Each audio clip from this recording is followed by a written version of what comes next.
രാമായണ കഥാസാരം 47-ാം ഭാഗം. ഖരഭൂഷണ ത്രിശിരസുകൾക്ക് മോക്ഷം നൽകി.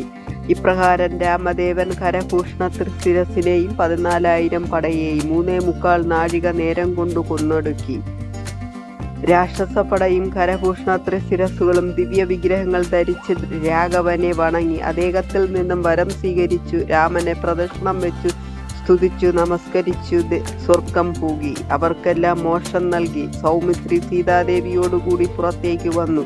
രാമനെ വണങ്ങി. സീതാദേവി രാമശരീരത്തിലേറ്റ ശാസ്ത്രാസ്ത്രങ്ങൾ കൊണ്ടുണ്ടായ മുറിവുകളെ തലോടി പൊർപ്പിച്ചു. ദേവിയുടെ മന്ദമുണ്ടായ തലോടൽ കൊണ്ട് പുണ്ണുകളും പടവുകളും വിശേഷം ഇല്ലാതെയായി.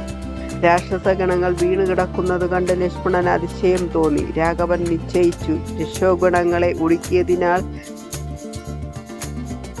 പെട്ടെന്ന് തന്നെ രാവണന്റെ വരവുണ്ടാകും. രാമൻ ലക്ഷ്മണനോട് പറഞ്ഞു, ഖരനും ഭൂഷണം ത്രിശിരസും 14,000 പടയും നശിച്ച വിവരം നീ പെട്ടെന്ന് തന്നെ മുനിഗണങ്ങളെ അറിയിക്കണം.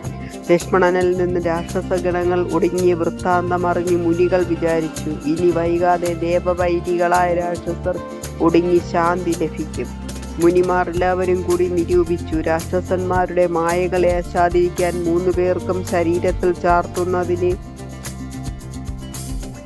അങ്കുലിയവും ചൂടാരത്നവും കവചവും കൊടുത്തയച്ചു. ലക്ഷ്മണൻ അത് രാമദേവന്റെ കയ്യിൽ ഏൽപ്പിച്ചു തൊഴുതു നിന്നു. രാമൻ അതിൽ നിന്നും അങ്കുലിയമെടുത്ത് വിരലിൽ ചാർത്തി. ചൂടാരത്നം സീതയ്ക്കും നൽകി, കവചം ലക്ഷ്മണനും നൽകി.